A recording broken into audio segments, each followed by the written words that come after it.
अरे सुनो सुनो, भगवान जगन्नाथ की प्रतिमा से खून निकल रहा है, खून निकल रहा है। भगवान नाराज हो गए। जगन्नाथ धाम का रत्न भंडार खाली हो गया।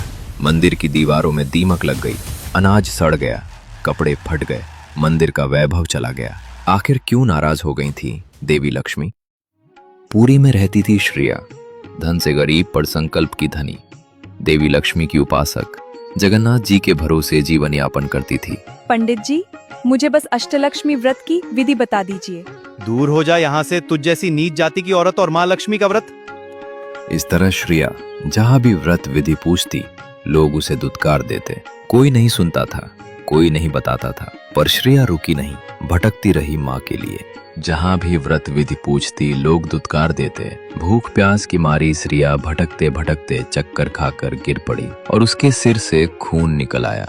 अपने भक्त की सच्ची श्रद्धा और दुख देखकर जगन्नाथ जी इतने दुखी हुए कि उनकी प्रतिमा से भी खून निकल आया और पूरे पुरी में हड़कंप मच गया। और जब पुरी के राजा को ये बात पता चली तो उन्होंने सब त्याग दिया। महाराज, जगन्नाथ जी की प्रतिमा से खून निकल आया है, मंदिर में हड़कंप मचा है। लगता है भगवान श्री मंदिर छोड़कर चले गए हैं। क्या? जरूर कहीं घोर पाप हुआ है। भगवान श्री मंदिर छोड़कर चले गए हैं। मैं उस पाप की खोज करूंगा, चाहे कुछ भी हो जाए। भगवान के आदेश पर नारद मुनि ने संत का वेश बनाकर श्रेया के घर पहुंचे। बेटी, मैंने सुना है तुम माँ लक्ष्मी का व्रत करना चाहती हो। मैं तुम्हें विधि बताने आया हूँ। सच में आप बताएंगे मुझे? बेटी, भक्ति सच्ची हो तो किसी कठिन व्रत की जरूरत नहीं होती। सच्चे मन से भजन करो, आसपास को साफ रखो, सबसे प्रेम से बोलो, देवी लक्ष्मी उस पर प्रसन्न रहती है।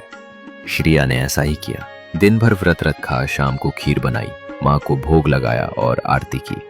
और तभी श्रेया के दरवाजे पर कोई आया। ये प्रसाद चढ़ा देना माँ को। जी, आइए खीर का प्रसाद लीजिए। खीर खाने के दौरान महिला के चेहरे से घूंघट हट गया और जब श्रेया की नजरें उन पर पड़ी तो वह सुध बुध खो बैठी, क्योंकि वो साक्षात लक्ष्मी जी थी। माँ, तुम खुद आई थी मेरे घर। माँ लक्ष्मी खुद आई थी। लक्ष्मी, तुमने एक नीच जाति वाली के घर जाकर श्री मंदिर का अपमान किया है, उसका प्रसाद भी खाया, अब तुम अंदर नहीं आ सकती। बलभद्र, सोच लो क्या कह रहे हैं। ठीक है, अब मैं यहाँ नहीं रहूंगी, लेकिन सुन लो, जब तक तुम दोनों किसी निम्न के हाथ से भोजन नहीं कर लेते तब तक तुम्हारा भरण पोषण नहीं होगा। क्या जगन्नाथ जी और बलभद्र भूखे रहेंगे? जानिए भाग 2 में।